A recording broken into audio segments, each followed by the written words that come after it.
Bienvenue dans Dance Lab, le podcast dynamique et éducatif où la passion de la danse rencontre le monde de l'entrepreneuriat, du bien-être, de la santé mentale et bien plus encore. Des conseils, des histoires, des conversations captivantes avec des experts et des personnalités où recommandations et partage d'expériences enrichissent le quotidien des danseurs et pas que. Je suis Maïwenn Bramoulet, danseuse professionnelle aux multicasquettes, passionnée de danse depuis toute petite, ayant pour objectif de lever les voiles sur les fantasmes et les clichés du métier. En vous partageant toutes les facettes, les difficultés, les richesses et les challenges que ce métier comporte. Si cet épisode t'a plu, n'hésite pas à le partager autour de toi, à me laisser une note et un commentaire sur Spotify ou Apple Podcast. Et si tu souhaites participer au podcast, écris-moi. Aujourd'hui, j'accueille Link Le Nil, danseur, chorégraphe, professeur, entrepreneur et de son nom de compositeur, Linky Larson. Formé à la manufacture à Aurillac, auprès de Vendetta Matea, il navigue dès ses débuts entre les esthétiques du hip-hop au contemporain en passant par le jazz et le classique. Il cofondera en 2013 avec Michael Pecco le crew Supreme Legacy, puis en 2014 l'association Winkle, aux côtés de Willy Pierre Joseph, association devenue la référence de l'expérimental en France. Ainsi que le Vergalant Boat, une auberge d'artistes flottante à Paris qui accompagne les talents émergents. Avec sa compagnie Le Nil, il créera Vendetta, un solo à la croisée du battle et de la performance introspective salué par la critique. Également détenteur d'un titre mondial en breakdance WBC 2022, il fut remarqué dans des battles tels que le World Breaking Classic, Open Your Mind ou encore le Juste Debout et I Love This Dance.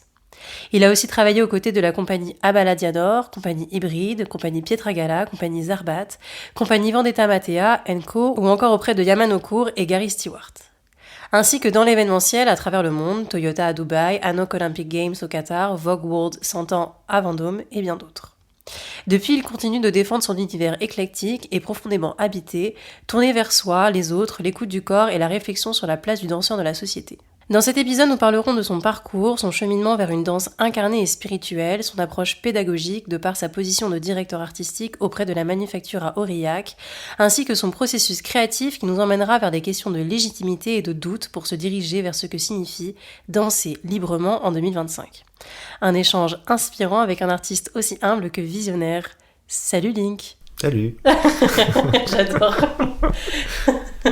Comment tu vas ? Ça va. Ça va Ouais. Très ravie de t'avoir en face de moi pour ce nouvel épisode. Pareillement. Eh bien écoute, petite question habituelle. Est-ce que tu peux nous parler de ton parcours qui mélange beaucoup de domaines, danse, musique, enseignement, direction artistique, spiritualité aussi. Voilà, qu'est-ce qui t'a amené à danser puis à te diversifier dans ton parcours artistique ? Je pense que j'ai pas choisi grand-chose. J'ai juste observé qu'il y avait des choses qui me faisaient vibrer et qui étaient important de les éprouver. Dans ça, je pense que j'avais pas beaucoup d'ambition ou de vision. C'était juste éprouver le goût. Mais de prime abord, à la base, ça m'intéressait pas trop de danser. Étant né dans une petite ville qui s'appelle Aurillac, je me sentais déjà très différent et je voyais que dans mes mœurs, dans mon éducation, il y avait quand même une grande différence avec mon entourage. Du coup, ce qui m'intéressait au début, même sans trop le savoir, c'était surtout me sentir intégré.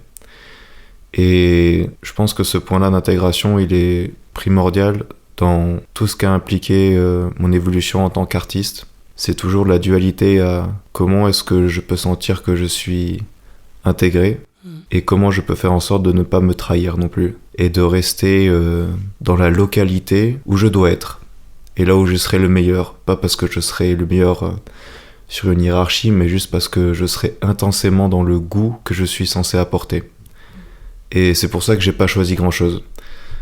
Mais ça m'a fait beaucoup de plaisir de juste avoir cette capacité d'être le meilleur à essayer.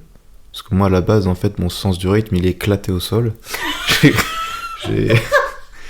Ça, c'est très clair. Ouais, moi, Pourquoi ton sens du rythme, il est éclaté au sol ?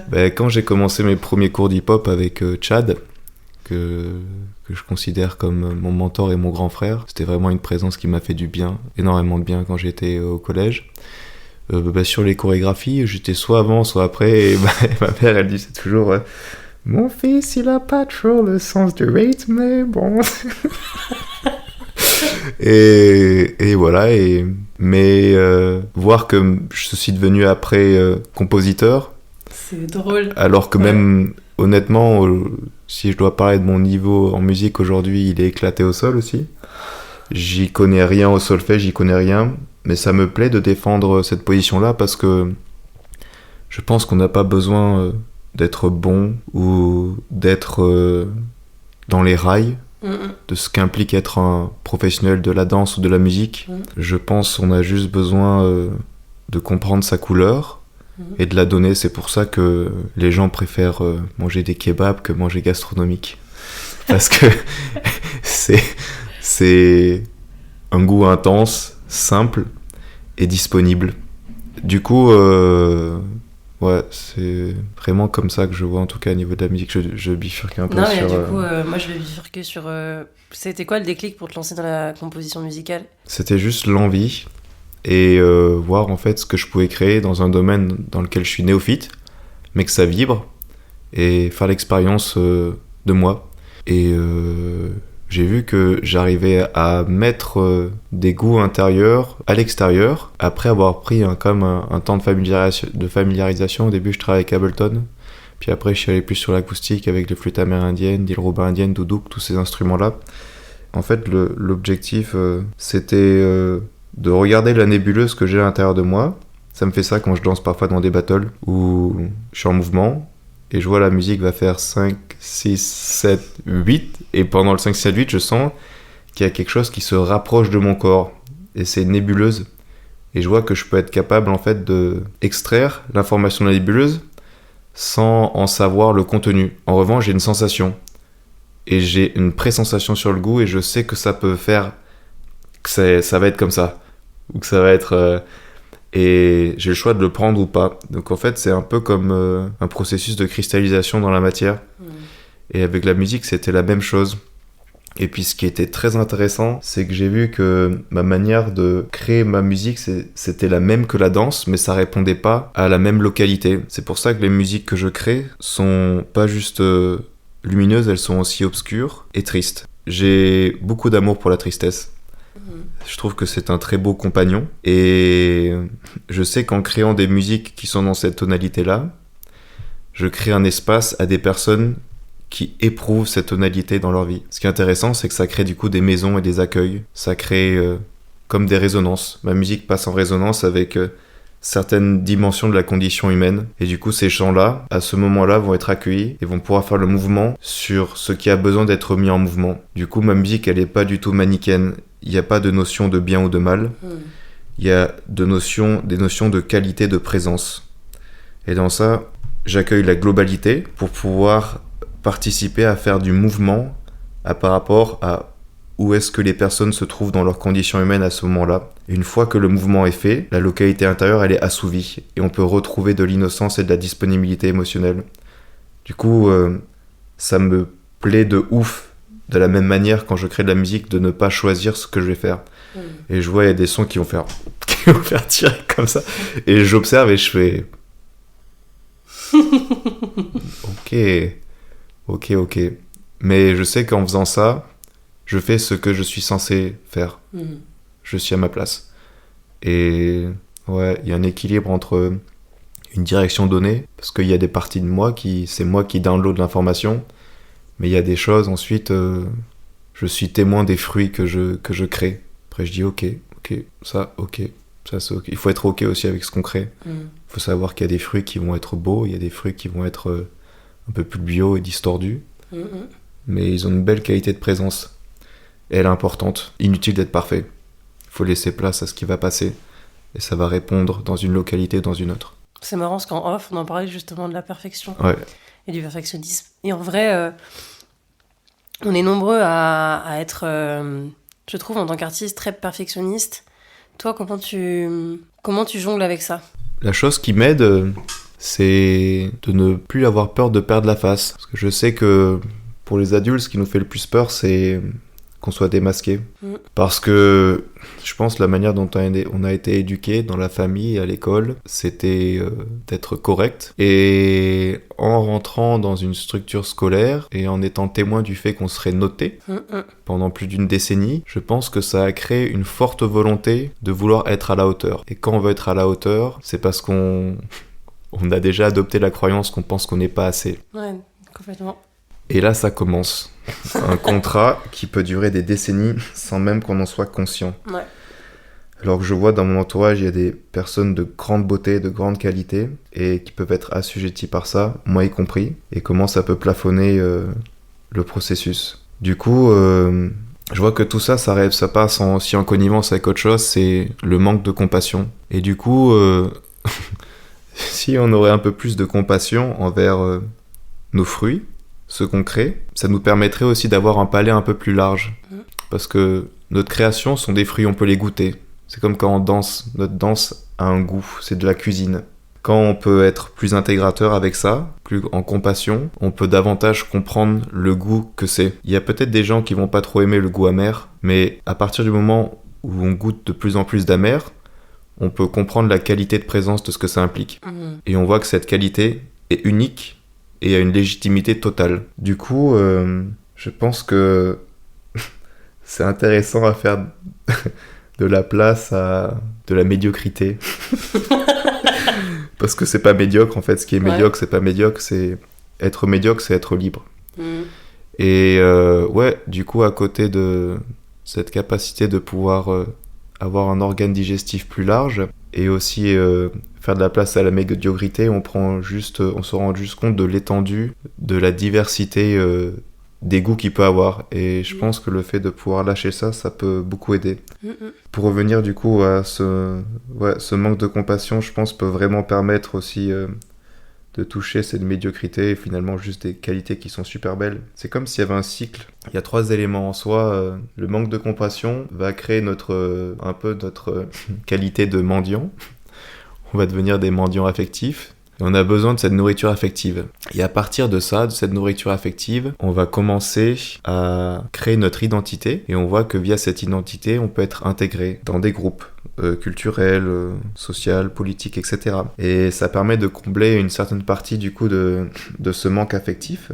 Cependant, ce qu'on se rend pas compte, c'est que on devient tributaire de cette identité qui fait que quand on expérimente des moments de rejet où on voit que cette identité est censée nous amener notre salut et que c'est pas le cas, ça peut être assez compliqué parce que on voit qu'on a bâti tout ça de manière à pouvoir avoir cette nourriture-là et que tout ça, ça cache juste le fait qu'il y ait un manque de compassion. Je sais plus ce que je voulais dire. Moi, j'avais une question par rapport à la compassion. Est-ce que tu trouves qu'il y a un fossé entre la compassion qu'on a pour soi et la compassion qu'on a pour les autres ?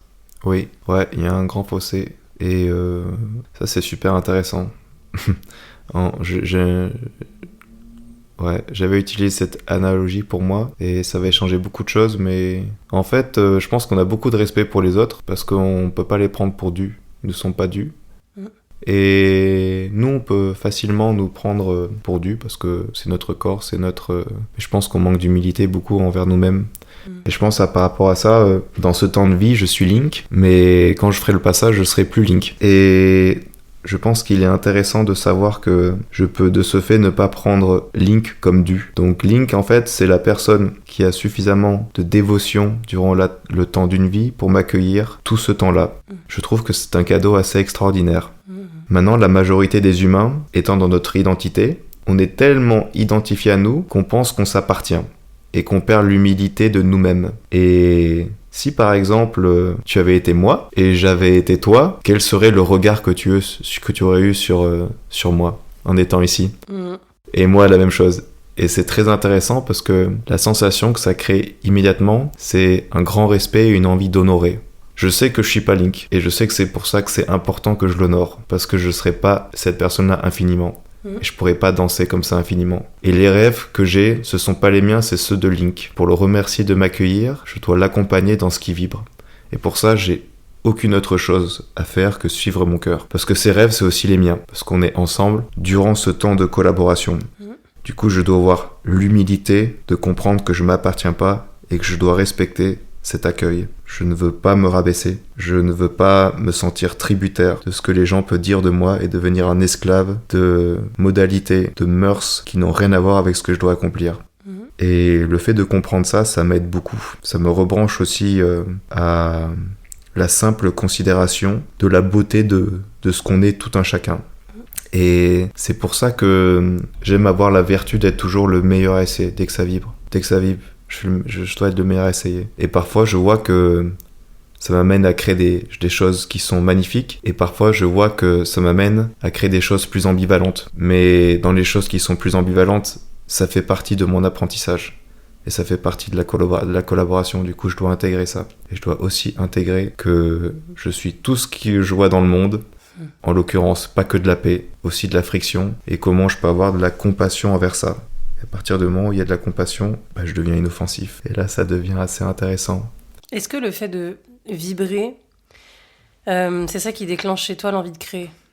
Oui. Est-ce qu'il y a d'autres choses ? Non. J'ai pas envie, en fait, de m'inspirer des gens et de faire ce qu'ils font déjà. Si je me base sur ce qui vibre, je vais créer quelque chose qui utilise des éléments que j'ai vus, mais qui va créer une potion inédite. Ça m'intéresse. Ça m'intéresse pas de corroborer quelque chose qui est déjà présent sur Terre. Du coup, c'est comme si il y a un peu une limitation dans comment je peux m'inspirer des gens. Je vais le sentir, ça va me toucher, mais je sais que je dois pas prendre ce qu'ils font. Je ne dois pas prendre ce qu'ils font. Et du coup, ça se passe comme ça à l'intérieur de moi. C'est comme si j'étais dans le noir ou dans un cosmos. Et j'ai des odeurs, il y a des parfums. Et je vois que dans ça, je peux me rapprocher d'un parfum que je peux percevoir au lointain.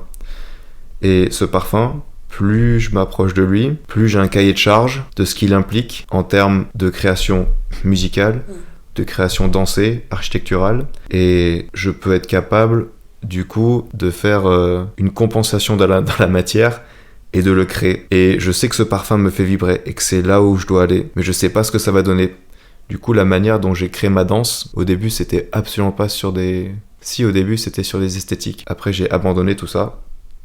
J'ai abandonné ma survivance dans ma danse pour faire un pacte avec le fait que je ne saurais pas, mais que je suivrais ce qui vibre. Et ça a donné une forme inédite. Mais j'ai pas choisi cette forme-là, en fait. C'est le byproduct de mes expériences, de mes rencontres, et du fait d'avoir avancé à l'intérieur de moi-même sans savoir où est-ce que j'allais aller.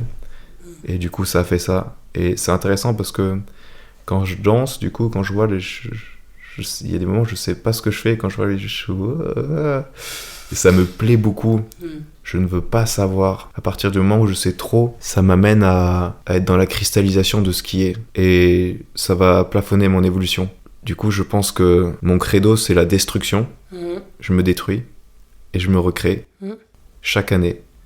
Et ça me permet aussi de vraiment évoluer, quoi, de jouer ce jeu-là. Mais ouais, du coup, finalement, je peux avoir la sensation que je choisis, mais je choisis pas grand-chose. Est-ce que dans la déconstruction que tu fais et ensuite dans la reconstruction que tu fais, ça passe aussi par le fait de te regarder en vidéo, d'analyser tes mouvements complètement. Sur des battles ou même chez toi en impro? Ouais, complètement. Il y a des outils précis que j'utilise. Il y a un outil que je donne à mes élèves à la Manufacture des Arts, que j'appelle l'arbre généalogique. C'est un outil dérivé du principe des matrices. Je vais pas aller dans le détail par rapport à ça, mais... Les matrices en maths? Non, les matrices en termes de sample de champ lexical de danse d'un danseur. Et ça ressemble totalement à la manière de bouger dans ma vie. Pour faire simple, ce sur quoi je me base pour créer, c'est toujours mes limites. C'est le négatif. Quand je me filme et que je me vois danser, je observe ce qui me fait ressentir de la résistance et ce que je ne vais pas avoir envie de choisir. Et à partir de là, si j'observe ce que je n'ai pas envie de choisir, c'est plus de dire pas envie de choisir que plutôt je n'aime pas. Parce qu'en réalité, au fond, on aime tout. Mais bref. mais du coup, dans Link, il y a des choses que je n'aime pas. Et j'observe dans ma danse qu'est-ce que c'est. Et ça peut peut-être être le fait que ça soit un petit peu angulaire. Angulaire, ça va me donner un certain bout à la bouche que je ne vais pas aimer. Maintenant, si je me rapproche peut-être un peu plus de ce que je suis et que je dis pas j'aime pas ça, mais ça je le choisis pas. J'ai pas un rapport de dualité entre ce qui me fait sentir de la friction. Maintenant je goûte ce truc-là. C'est quoi le goût des angles dans ma bouche? Ça donne quoi? Ok, c'est ça. Maintenant je ressens la qualité de ce goût-là. Maintenant, puisque j'ai cette information, je sais qu'est-ce que je vais aimer, mais pas aimer ce que je vais choisir. Et du coup, ça va peut-être être ça. Et je goûte ça. Et je dis, ah oui, ça c'est intéressant. Maintenant, dans cette exploration-là, je peux me baser sur mes indicateurs. Et je vois que ça me donne un autre goût que j'aime encore plus. Et du coup, entre l'angulaire et l'arrondi, je sais que là, je vais partir sur l'arrondi. À partir de là, j'ai ma base de mon arbre généalogique. Je vais dans l'arrondi. Et dans l'arrondi, maintenant, je redanse, je refilme et je re-observe de nouveau ma limite. Et ce que je vois, c'est que mon arrondi, il manque de volupté. Et je dis pourquoi ?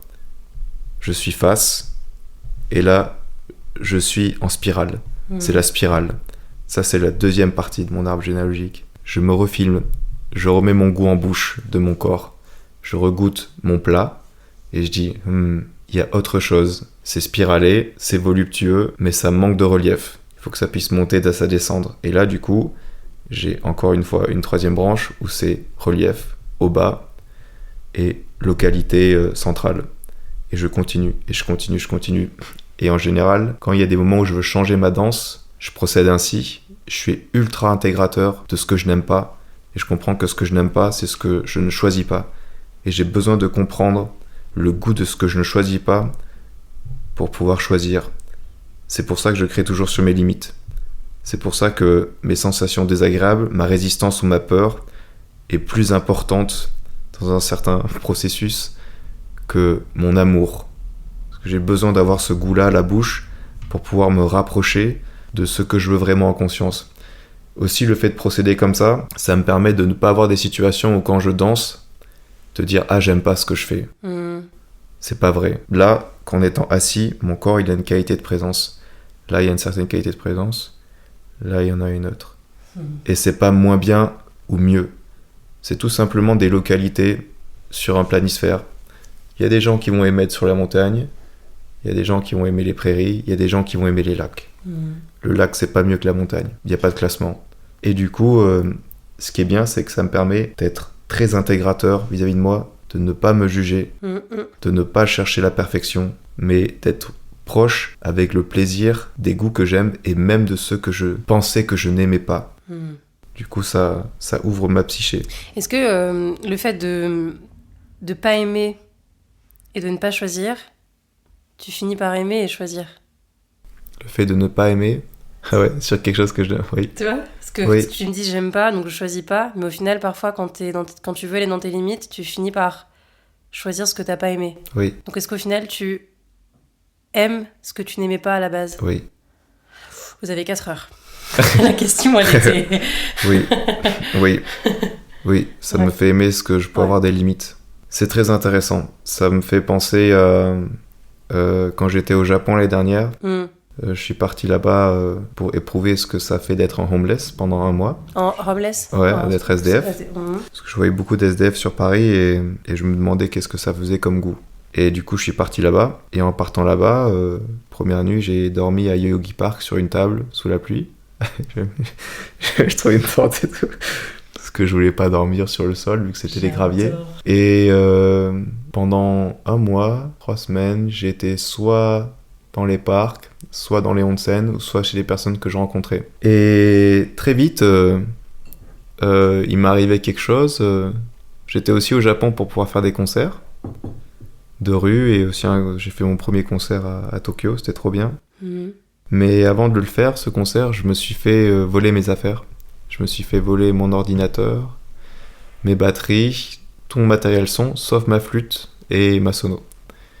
Et dans l'ordinateur, il y avait un EP, et il y avait 3 ans de travail, et aussi la dernière création d'Arnaud Desprez, le culte du frisque que j'ai dû recréer. Ouais, de la compagnie allongée. Ouais. Et du coup, c'est une situation qu'on n'aime pas. Ça, c'est une situation qui crée des limites et qui crée beaucoup de mouvements émotionnellement. Je savais que si j'allais au Japon et qu'il se passait des choses comme ça, ces choses-là que je n'aime pas seraient mes collaborateurs, tout comme ma danse. Du coup, ce que j'ai voulu faire, c'est être témoin de ma personnalité. Les œuvres que j'aime beaucoup faire, c'est les œuvres humaines, par rapport à comment je bouge. C'est-à-dire que quand on a un coup dur, on se sent comme une victime, on sent que c'est injuste et que c'est légitime de voir rouge ou de perdre sa localité de paix. Et en fait, quand on fait ça, on crée une œuvre. C'est le pinceau qui bouge de la même manière que la personnalité bouge. Et je savais qu'à ce moment-là, ce qui était intéressant, c'était de faire la plus belle œuvre possible. Du coup, le but, c'était pas d'être une victime, de dire pourquoi ça m'arrive à moi, tout ça, c'était de voir comment je pouvais être souverain et créer quelque chose que j'aime foncièrement de ça. C'est-à-dire rester à mon meilleur. Et du coup, je sentais la sensation de désagréable, tout ça. J'ai un concert dans 5 jours, on va racheter un ordinateur. Ouf. On va retrouver les drum racks et Ableton. Je vais racheter un keyboard. Je vais re-télécharger les samples. Petit à petit, j'ai eu des problèmes dans le processus de câblage. Trouver les bons câblages parce que c'est un ordinateur japonais. Ouais, c'est pas les mêmes. Ouais. Il y a des moments où j'ai cru que ça allait pas être possible. Et finalement, 5 jours après, j'ai terminé à faire ce concert. J'ai chanté, j'ai fait ma flûte, j'étais présent et c'était d'une grande beauté.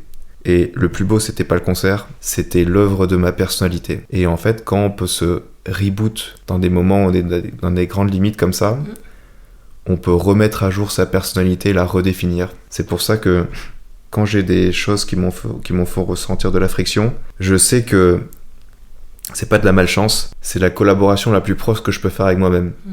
Si en haut, je pouvais m'entendre clairement ce que je disais, ça ferait un peu un truc du genre « Tiens Link, oublie pas qu'on avait prévu ça, tiens, il m'envoie ça » et ça fait en bas. Et après il me dit « N'oublie pas ce qu'on a prévu ». Et moi, tout ce que je dois faire, c'est rester assis, faire ce qui me semble le plus beau et avoir confiance. Et là, ça crée de très belles œuvres.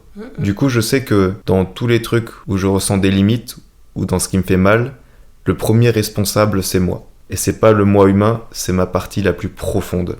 Du coup, dès le début, je sais que si ça me fait mal, c'est que je dois collaborer. Il n'y a aucune autre chose à faire que collaborer. Et si je collabore, je deviens souverain. Je suis plus une victime. Ce qui m'a touché, ce n'est pas mon histoire, c'est une histoire qu'on s'était dit qu'on allait éprouver.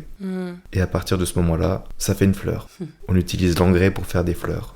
C'est ce qui s'est passé avec ma famille. C'est pour le solo. Je veux prendre un temps aussi pour parler de ça. Ouais. Je voulais juste dire que souvent les limites qu'on a, on pense que c'est des contraintes et en fait c'est des opportunités. Oui. Qu'il faut saisir et qu'il faut saisir pour décloisonner aussi ses limites et se donner l'opportunité d'aller plus loin et de sortir de sa zone de confort et de se dire qu'est-ce que ça vient toucher chez moi et pourquoi ça touche ça chez moi, pourquoi ça vient peut-être toucher mon ego, pourquoi ça vient me blesser et d'où ça vient. Ouais. Je te laisse enchaîner sur ton solo, j'avais juste besoin de dire ça. Excellent. Alors, ce solo-là, c'est un solo que j'ai fait pour la première fois en 2018. Alors, le solo qui s'appelle Vendetta. Vendetta, ouais, qui est le prénom de ma mère. Et il a atteint sa forme finale en 2021. Ce solo, en fait, à la base, ça devait pas être un solo. C'était un travail que j'ai opéré avec ma famille, où j'ai interviewé ma famille sur le passé de ma mère et aussi de mon enfance. Et au fur et à mesure, je me suis rappelé de choses qui s'étaient passées. Et aussi, j'ai compris des causes à effet de pourquoi est-ce que ma personnalité est comme ça. Et en fait, quand ma mère est arrivée à Aurillac, c'était assez compliqué parce que c'était la première femme noire qui portait une afro. Elle était plus âgée que mon père, elle était artiste et culturellement elle était très différente. Et à ce moment-là, je pense que c'était compliqué pour ma famille française d'accueillir ma mère. Du coup, ils ont fait de leur mieux. Quand je suis arrivé en maternelle et que je voyais tous les autres enfants, je comprenais pas comment ils faisaient pour être aussi parfaits, surtout au CP. J'avais l'impression que c'était pas des humains et qu'ils me mentaient tous. Et que quand je me tournais le dos à eux, en fait, ils prenaient une forme d'extraterrestre. Et que moi, j'étais vraiment le seul humain. Peut-être j'étais le seul extraterrestre. Et il y avait plein de notions de culture française, de musique française, vocabulaire que j'avais pas. Et j'ai compris plus tard, c'était parce que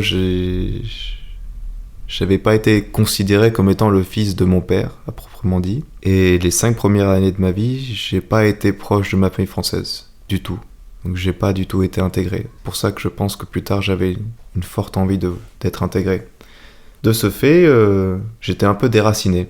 Et ma mère m'a donné une éducation un peu plus cosmique que afro-américaine, parce qu'elle voulait pas que je puisse sentir ce qu'elle a senti en fait dans les années 50 et 60. Je m'en souviens, elle m'avait raconté une histoire où elle était au McDo.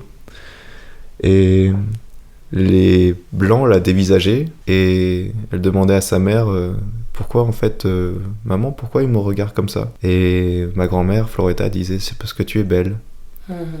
Et je pense que ma mère n'a pas voulu engager peut-être un climat qui aurait pu créer beaucoup de colère en moi ou m'amener à être moins en paix. Et de fil en aiguille, il s'est passé une autre expérience. À vrai dire, il s'est passé 2 autres expériences. Une indirectement liée à ma famille et une liée à ma famille. Où, étant adolescent, j'ai vécu l'inceste. Et c'était très bizarre. J'ai senti des choses que j'aurais pas dû sentir étant adolescent, en construction. Et je vois que pendant des années, j'ai oublié ça parce que cela était trop destructeur pour mon intégrité. Savoir que quelqu'un qui m'aime, qui se passe cette chose-là, et que je ne sois pas capable de me protéger, me réduisait à une valeur nulle. Et je me disais, mais du coup, si je suis pas capable de me protéger face à quelqu'un qui est censé m'aimer, contre qui est-ce que je peux me protéger ? Et ma valeur, du coup, aurait totalement été anéantie. Et je vois que j'ai vite oublié ça.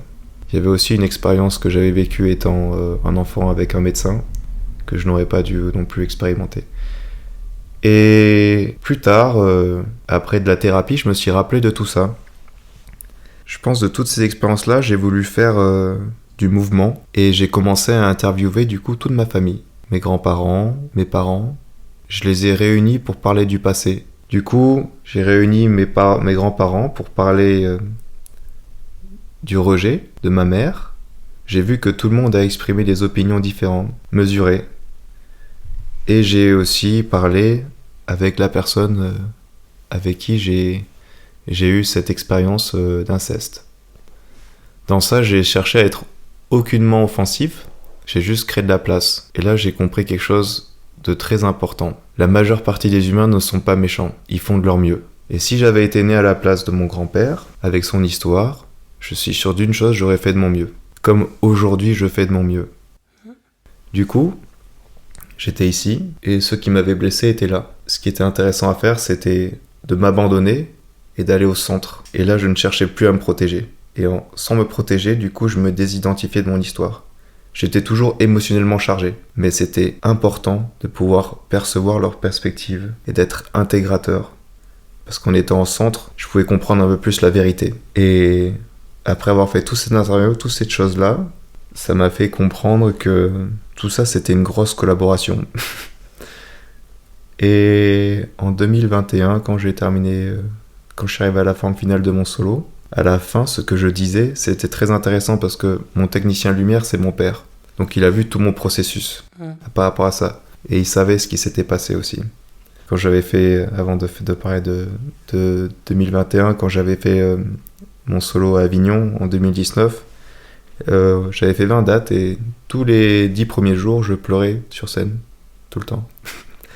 Et parfois c'était les moments où je parlais, parfois c'était les moments où je dansais, mais le but c'était de laisser sortir ce qui devait être. Je ne devais pas choisir, je devais laisser le mouvement qui devait être. Et c'est ce que j'ai fait. Et au bout d'un moment, j'ai commencé à arrêter de pleurer. Mon père il disait, maintenant tu pleures plus, c'est bien. c'est bien. Et parce qu'il y a un deuil qui se crée un peu. Ouais, il y a un deuil qui se crée et une acceptation. Et après, je pense qu'en fait, la fin de la pièce en 2021, elle existait déjà en 2019. Mais il faut savoir que cette pièce, elle avait aussi, il y avait aussi des textes. C'est très important de mettre des textes pour mettre des contextes. Si ça permettait de jouer avec le rythme, avec la gravité et la légèreté. Mais ce qui était très important à la fin, c'est que je donnais un peu l'information globale. Et je disais que tout ça, c'était une grande collaboration et que toute ma famille avait parfaitement joué leur rôle. Et qu'ils ont été procréateurs d'une terre sur laquelle j'avais l'opportunité de ne pas me considérer comme une victime, mais comme un créateur. Et de là, voir comment je pouvais comprendre qu'on faisait tous de notre mieux et que la meilleure position que je pourrais avoir, c'était la neutralité de l'amour. Et à la fin, je disais, c'est pour ça que je remercie ma famille pour ma vie. Parce que sans tout ça, cette collaboration entre de la peur et l'amour, j'aurais jamais fait solo j'aurais jamais été qui je suis comme ça. Et j'aurais jamais eu cette capacité d'intégration par rapport à ce qui me fait mal et à ce qui me fait vibrer. Ils ont été parfaits. Et aujourd'hui, je suis content d'être en paix avec ma grand-mère avant qu'elle ait fait son départ, avec mon grand-père et avec mes parents. Est-ce que ça a créé chez toi de la légitimité, de l'illégitimité ou pas? De présenter cette pièce, de parler de toi? En fait, avant même que ça crée de la légitimité ou quoi que ce soit de ce genre-là, en fait, ce que ça a créé, c'est une sensation de désidentification de mon histoire. En fait, j'ai compris que ce qui m'arrivait, c'est mon histoire, mais en fait, c'est une histoire. Et qu'après, dans ça, je peux avoir la force de proposition de l'amener où est-ce que je veux. Du coup, je suis pas tributaire de ce qui m'arrivait. Je me considère pas comme une victime. Je suis pas une victime. Je suis un créateur. Et là, ça devient très intéressant. C'était de la matière à transmuter. Et vis-à-vis de ma légitimité, je sais pas si ça a eu vraiment peut-être le fait de pouvoir amener ça comme ça. Ouais, je pense que ça m'a donné de la confiance et de la conscience aussi. Mais je vois qu'après, c'est un peu tout qui est imbriqué parce que cette chose-là m'a permis de me sentir plus légitime. Mais quand je vais dans d'autres univers, comme par exemple celui du battle, je vois que j'ai toujours à observer ce sens de comment je me sens légitime. Et je vois que j'ai toujours à accepter des choses en moi, en fait. Mais c'est facile de s'accepter sans adversité. Mais dans l'adversité du regard des autres, des personnes qui t'aiment, c'est pas du tout la même chose. C'est vraiment challengeant. Et là, tu peux vraiment voir si tu es intégrateur et suffisamment en compassion par rapport à ce que tu portes en toi. Et je vois que j'ai fait beaucoup de chemin dans ça, mais je vois que j'ai encore peur. C'est normal, je pense que j'aurai toujours peur. Mais t'as peur de quoi? Dans la confrontation, j'ai peur de garder mon assise avec la plus grande simplicité. Je le vois parce que peut-être les gens me voient en compétition comme quelqu'un de très libre et courageux, mais je suis pas dupe de ce que je sens. Et je suis pas dupe de ce que je fais. Et je vois que ça me plaît de jouer ce jeu-là. Et ça me plaît de prendre le temps et d'arriver à cette localité d'intégration. Ouais, puis je vois que j'ai pas progressé techniquement, tout ça, ça se passe pas à ce niveau-là, ça se passe pas à ce niveau-là en fait. C'est comment est-ce que je peux respecter mon rythme intérieur et d'une certaine manière ne plus exister. Puis à partir de ce moment-là, je vois que c'est totalement en phase et je fais putain, c'était donc ça, il y avait donc rien à faire. Il faut tellement d'années pour arriver là, tellement d'années, mais ce chemin ça me passionne de fou. Il faut tellement d'années pour être en phase avec soi-même, c'est très vrai. Ouais. Parce qu'en plus, selon les expériences de vie qu'on va vivre, tout simplement, notre phase, elle bouge aussi beaucoup. Ouais. Je reviens sur la légitimité. Comment toi tu construis ta propre légitimité en tant qu'artiste, mais aussi en tant qu'enseignant ou directeur artistique? Et si tu as des conseils que tu voudrais donner aussi à un danseur ou une danseuse qui a du mal à croire en sa légitimité, je trouve que c'est...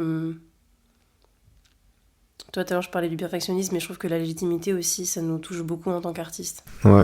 Je pense que la première chose, c'est déjà de comprendre que si on est là, c'est pour offrir quelque chose qui est singulier. Il n'y a qu'une seule personne comme nous sur Terre. Du coup, on sait que ça va naturellement être une potion unique. Maintenant, dans ça, je pense qu'il y a des subterfuges qui nous permettent un peu de se protéger, notamment le perfectionnisme. Moi, je suis un grand perfectionnisme. Du coup, je comprends ce que ça implique et comment ça crée un contrat de souffrance. C'est intéressant parce que j'ai la sensation que ça me permet de me sauver et d'être au minimum syndical de ce que je suis censé donner, en fait. Le truc, c'est que mon perfectionnisme, il se base sur pas juste ma sensation, parce que parfois on fait des choses, on a des sensations et on dit « Ah, ça se base aussi sur des mœurs et une culture. » Je pense que ça peut aussi se baser sur nos goûts.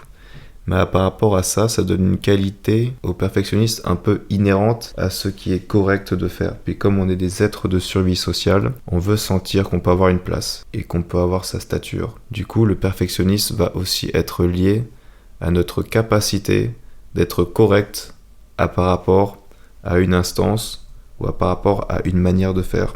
Du coup, on voit que ça répond à quelque chose qui n'a rien à voir avec nous. Et malgré tout, ça nous plaît parce que cette chose qui n'a rien à voir avec nous, c'est quand même des choses qui nous inspirent, tu vois. Ce sont des formats qui nous inspirent. Mais ça ne veut pas dire que c'est peut-être notre place. Et du coup, à partir de ça, ça peut occulter notre potentiel de créativité et notre propre goût. C'est comme si aussi, on se dit, si je suis là, ça sera enfin bon. Pour ceux qui voient pas, c'est si je suis là-haut. Ouais, exactement. Si je suis à ce niveau-là, ça sera enfin bon. Et du coup, on visualise et on met énormément d'énergie sur cette personne-là, alors que ce n'est pas nous. Et ça nous occulte la vision claire de ce qui est à l'intérieur de nous. On ne se regarde pas. On regarde le fantôme qui court devant nous pour être à ce niveau. Et on n'est pas dans le moment présent. On n'est pas dans le moment présent et on n'est pas non plus dans la capacité de comprendre son propre goût. Ça ne nous intéresse même pas. On est en mode survie. On pense que ça va nous sauver, mais en fait, le perfectionnisme nous rend faibles parce qu'il nous rend inflexibles.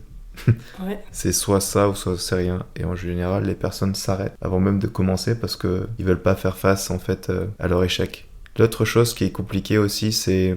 Pour nous, c'est terrible d'avoir honte et de ne pas réussir comme on voudrait l'entendre. En tant qu'artiste ? Ouais. Par exemple, l'année dernière, je m'entraînais beaucoup... pour ce voyage au Japon, à chanter dans la rue. Et mon but, c'était de chanter dans la rue pour être prêt pour le Japon. Et j'avais pas envie de m'entraîner chez moi parce que c'était pas l'enjeu. Et du coup, je suis allé dans la rue et j'ai pris mon keyboard et j'ai commencé à faire mes petits trucs. Premier jour, ça se passe. Je dis ok, j'y retourne. Et après, je me dis, mais c'est plus facile. Et le premier jour, je me dis, en pensant au premier jour, je me dis, j'ai dû sûrement chanter bien faux et tout. Et après, j'ai vu que c'était pas important parce que, en fait, j'avais pas besoin d'être parfait, j'avais pas besoin d'être prêt. Par contre, ce qui me crée des limites, c'est que je voulais pouvoir chanter dans la rue d'une manière correcte, d'une manière qui réponde à mes attentes, qui ne me fasse pas honte et qui mette mon ego en sécurité. Et du coup, ce que j'ai compris, c'est que j'avais absolument jamais besoin d'être prêt. Et quand je pensais qu'il fallait que je sois prêt, c'est que je répondais à de la survie, parce que j'avais peur de perdre la face. Et je me suis dit, Link, permets-toi d'être médiocre. Goûte le goût de ta voix. Et le goût de ma voix, elle est bleue et violette. Et j'aime beaucoup le goût qu'elle a. Ce qui me permettait ensuite d'avoir confiance, c'est aussi de comprendre mon goût. À partir du moment où je comprends mon goût, je le sens, je désimprime toute l'énergie que je peux mettre dans ma nécessité, mon perfectionniste. Quand on est dans le plaisir du présent, il n'y a rien d'autre qui n'existe. Du coup, on détruit nos chemins neuronaux inhérents à nos limites ou à nos nécessités. Pour ça, chanter depuis mon cœur dans la rue, ça fait un nettoyage très intéressant. Et j'ai vu que j'arrivais de mieux en mieux à donner du coup cette qualité-là. Ouais, cette qualité-là. Du coup, je pense que il faut absolument pas avoir peur de perdre la face. N'ayez pas peur d'être moche. Prenez du plaisir à être moche, à éprouver le goût que c'est. Je m'amuse trop quand je sors en boîte et que je suis le plus moche. J'ai une grande liberté. Et à l'intérieur, ça pétille.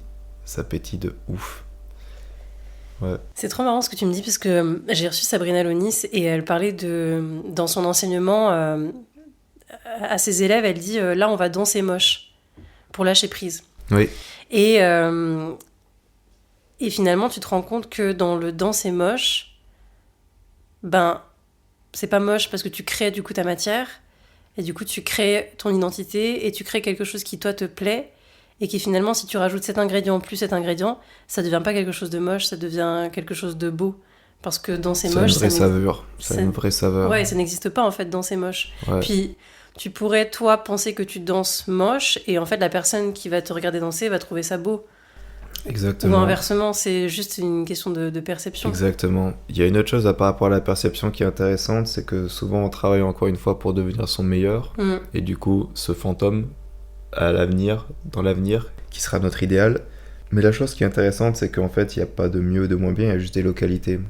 Quand je regarde des vidéos de moi en 2017, je vois que j'étais déjà un maître, quand je regarde certaines démos jury, et je vois que ma localité était extrêmement intéressante. Alors qu'à ce moment-là, je travaillais fort pour arriver à mon idéal que je suis aujourd'hui, et qu'aujourd'hui, je travaille pour autre chose. Et du coup, ce qui est super important en tant que perfectionniste, c'est de comprendre que là, vous êtes pas imparfait, vous êtes dans l'intensité du goût que vous incarnez. Et 1 an, 2 ans plus tard, quand vous allez voir la vidéo, vous allez dire « J'avais une liberté que j'ai perdue. J'avais un goût que je n'ai plus. » Et en fait, les œillères vis-à-vis de comment vous voulez être à niveau vont vous faire passer à côté de la qualité que vous avez à ce moment-là. Et plus tard, quand vous allez dire « Ah, j'ai perdu ma liberté », vous n'avez pas perdu votre liberté. Vous êtes la même personne, sauf qu'au lieu d'être sur le flanc de la vallée, vous êtes sur le haut de la montagne. Et après, vous allez dire « Finalement, je veux bien retourner un peu sur les flancs ou un peu plus bas. » Et ce qui est intéressant, du coup, c'est la capacité d'une personne à être intégrative de son goût dans une période de la vie donnée, et de savoir que ce goût, il est légitime, et que je vais maintenant explorer un autre goût sur ma propre carte de mon monde, et revenir là, et revenir là, et au bout d'un moment, toute la carte est visitée, et on voit que toutes ces choses, ces notions de légitimité, de perfectionnisme, ça répond à rien, ça limite la créativité, ça limite la rencontre à soi-même. Et à ce moment-là, on comprend que toutes les localités dans lesquelles on a été étaient émettrices de beauté et de singularité. Ouais, ça je pense que c'est important de le savoir. Est-ce que tu associes le goût à la valeur ? Non. Ok. Non. Parce que tu vois, tout à l'heure, je te dis ça parce que quand tu compares un peu avec 2017, et que tu disais le goût que j'avais en 2017, c'était déjà pour aller ailleurs. Je le voyais aussi comme la perception de valeur que tu pouvais avoir en 2017 et que tu retrouves aujourd'hui. Oui. Bah en fait, pour moi, il n'y a même pas cette notion-là de c'est valeureux, parce qu'en fait, tout est valeureux. Du coup, je me dis même pas, c'est juste la capacité de voir. C'est là où j'aime bien dire sensibilité artistique. Les gens qui sont innovateurs ont une sensibilité artistique. Et les gens comprennent pas, ils disent mais ça... Et une fois que cette personne-là, de par sa sensibilité artistique, démocratise et traduit cet élément, cette qualité de présence, les gens vont dire c'est du génie. Grave. Mais c'est juste parce que cette personne-là a les bonnes lunettes. Elle a des lunettes ou les bons yeux qui lui permet de voir la beauté ou là où les gens... Ouais, ça fait une vraie différence aussi. Et de pas lâcher aussi ça. Oui, d'avoir confiance en ça, ouais. D'avoir confiance en soi. Parce que parfois, quand tu as l'impression que ce que tu entreprends, c'est pas trop dans l'air du temps et que tu es visionnaire et que tu es un peu trop loin, les gens ne t'écoutent pas ou ne te regardent pas ou n'y mettent pas d'intérêt. Et puis au fur et à mesure, quand tu vois que toi-même t'avances et que tu le lâches pas, c'est là que les gens commencent à prendre de l'intérêt. Oui. Parce qu'ils voient aussi que toi-même tu crois en ton projet, en ce que tu dis et ce que tu fais. Exactement, ouais. Ça, je l'ai vu quand j'ai gagné World B-Boy Classic. Quand t'as gagné quoi ? World B-Boy Classic. Ouais. World Breaking Classic.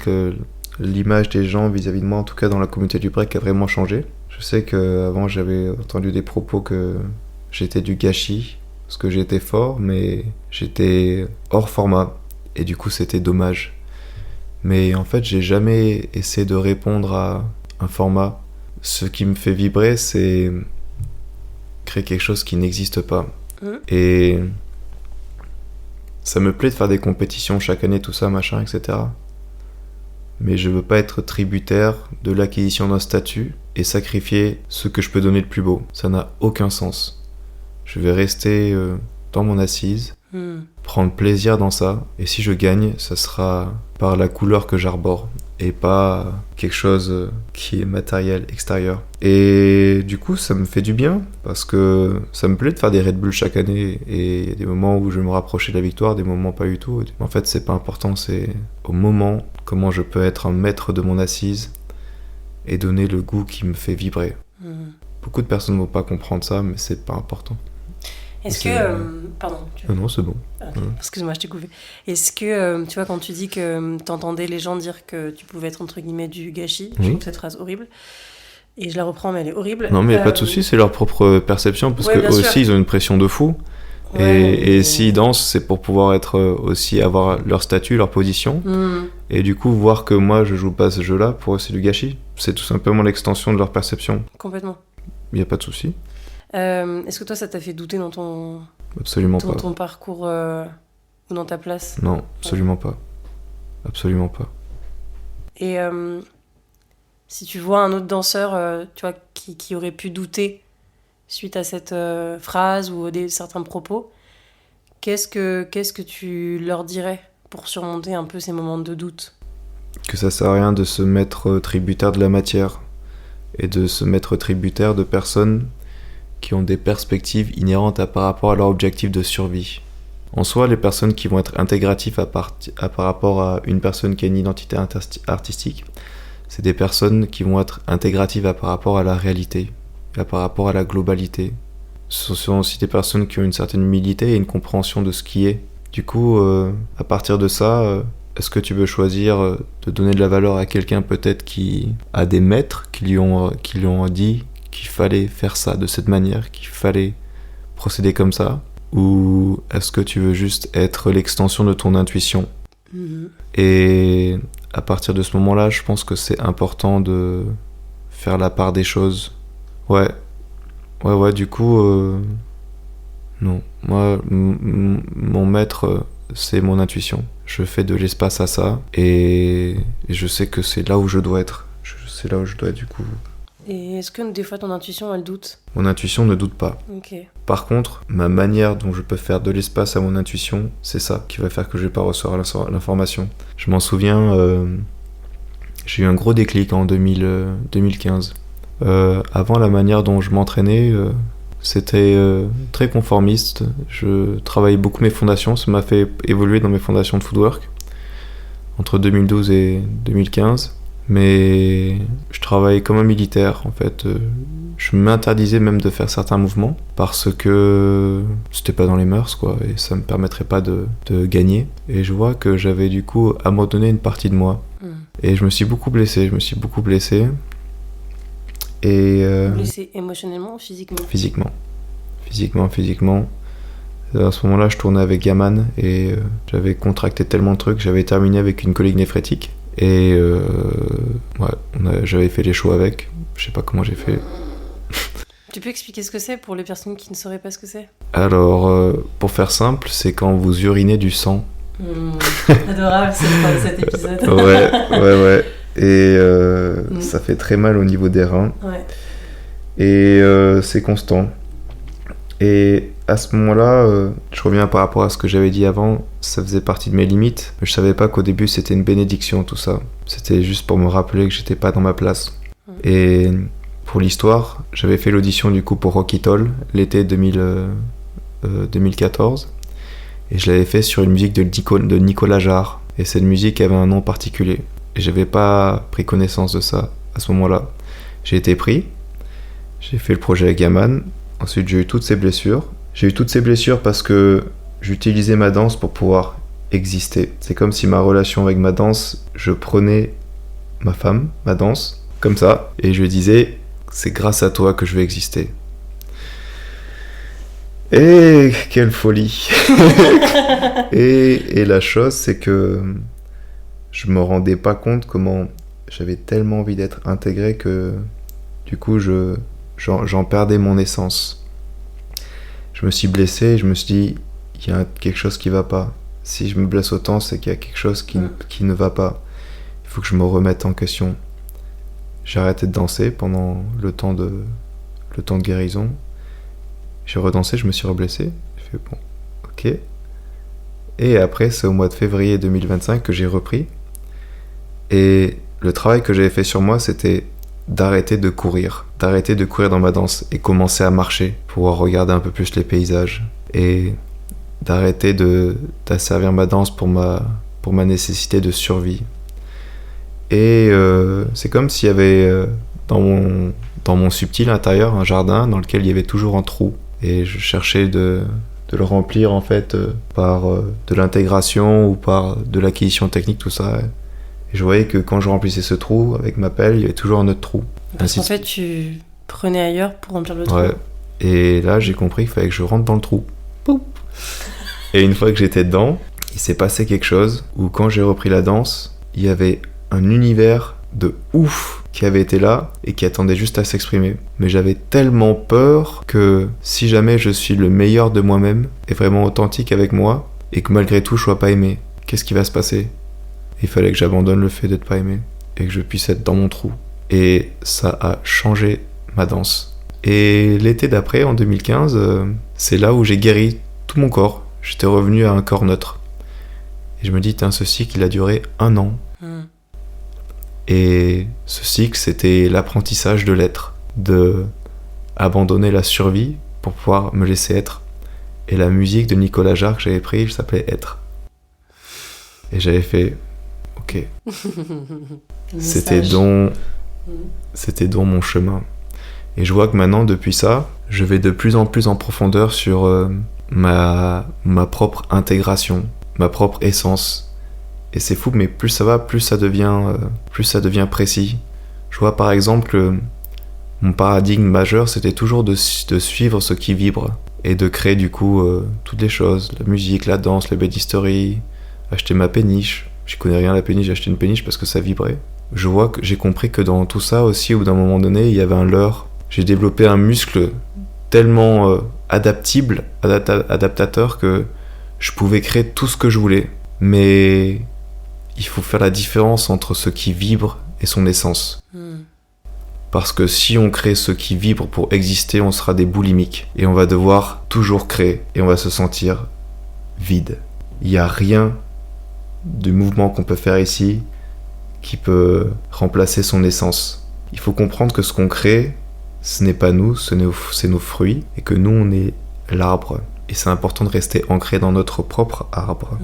Et de sentir notre essence, pas comprendre, sentir notre essence. Et c'est important aussi bien dans la création artistique ou dans les relations humaines. Je peux pas attendre que les personnes que j'aime et que je choisisse me remplissent. Ce que je peux faire en revanche, si je les aime vraiment, c'est les intégrer dans ce qui vibre et dans leurs limites. Et ce qui est très intéressant, c'est que dans ce processus-là, on touche à la responsabilité et du coup la liberté. Parce que on n'est plus assujetti à ces zones de confort ou à ces nécessités. On n'est plus des compulsifs de devoir avoir ci ou de devoir avoir ça. Et bouger avec les gens nous apprend foncièrement ça. Ouais. Est-ce que le fait d'être aimé ou pas aimé, ça t'a permis de te libérer aussi du regard des autres et du regard que t'avais sur toi ? Je pense que ça a participé, mais le truc qui a vraiment fait la différence, c'est le fait d'être souverain et de comprendre que tout ce qui m'arrive est juste l'extension de moi. Positif, négatif. Tout ça est juste le reflet de moi-même. Je ne suis aucunement et jamais une victime. Et à partir de ça, ça me permet d'être responsable de tout ce qui m'arrive et souverain. Et j'ai la liberté, la maniabilité de pouvoir rebondir sur ce que je fais. Que ça soit les belles choses ou les choses qui ont fait mal. Et c'est intéressant parce que je vois que dans ce processus-là, on se rapproche de plus en plus de notre cœur. Et même quand on est dans notre cœur, on fait du bien aux gens et on fait du mal aux gens. Ça me rappelle aussi par rapport à ce que je parlais dans mon solo vis-à-vis de la famille, où c'était d'autant plus intéressant de les intégrer parce que, en fait, quand on est victime, on est bourreau, et on a été bourreau avant, et on sera victime plus tard, etc. Mais, encore une fois, la compassion d'avoir été dans l'un et dans l'autre rôle permet de faire de l'espace à des personnes qui ont éprouvé ça. Une fois qu'on fait de l'espace à ces personnes-là, en fait, il y a quelque chose qui peut changer dans la qualité de présence, et ça peut vraiment faire tomber des choses qui... C'est l'inoffensivité, ça c'est... Du coup, quand quand je vois que je peux avoir des litiges avec des personnes ou qu'il y a des choses qui peuvent être un peu compliquées, où je vois qu'on m'attaque, j'attaque pas. Si j'ai une arme, mon seule arme, c'est l'inoffensivité. Et je crée de l'espace à ça. Parce que ça sert à rien d'attaquer, c'est des histoires mutuelles qui vont taper dans la fragilité de l'une à l'autre. Et quand on est dans son histoire, on est dans soi-même, du coup on a la grande légitimité de son histoire. Notre douleur est légitime. C'est légitime de la protéger. Sauf que si tous les humains font ça, en fait, on devient une espèce d'une fiabilité remarquablement archaïque. Notre fiabilité, la fiabilité de l'espèce humaine, c'est tellement dans la survie que... Et en revanche, si je peux être inoffensif, je me libère de mon histoire. L'autre perçoit l'intensité de son histoire, et même s'il la perçoit pas, l'histoire est mise en mouvement et elle est déchargée. C'est une position magnifique que d'être inoffensive et de laisser ce mouvement se faire. Et puis après, dans les situations où j'ai vu que j'avais des litiges et que je bougeais comme ça, le jour suivant, je voyais tout était... Ce sont devenus mes amis, ce sont devenus mes... Ça a créé ça, une proximité. Alors qu'on est tellement invité à vouloir attaquer pour se protéger, mais si on veut se protéger soi-même, c'est là où il devient primordial de ne pas attaquer. Mes problèmes sont les problèmes des autres. Ce que je suis, ce sont aussi les autres.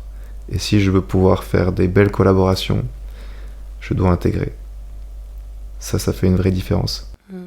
Je le vois dans ma direction, dans ma qualité de directeur artistique. La manière dont je bouge avec mes étudiants, c'est l'espace. Je crée de l'espace. Qui est quelqu'un qui est tort ou raison, c'est pas le plus important. On s'en bat les couilles. Créer de l'espace avec inoffensivité. Et là, après, ça fait vraiment des belles choses. Des belles choses. Même s'il y a des choses qui m'ont fait mal, reste pas dans ton corps de souffrance. Je reste pas dans mon corps de souffrance. Je pose là. Youk. Ok. Vas-y, j'écoute. Et ça fait vraiment des belles choses. Des belles choses. Différence. Ouais. Écoute, on arrive vers la fin de l'épisode, Link. Ok. Je sais pas ce que j'ai dit, hein. J'ai dit dans... Si, c'est très intéressant. Très bien. Ouais. J'ai encore quelques petites questions avant que mes caméras ne s'éteignent parce qu'elles ont chaud. Ça va le faire. Ok. Quelle est ta plus grande fierté jusqu'ici ? Je ne sais pas. Toi ? Ma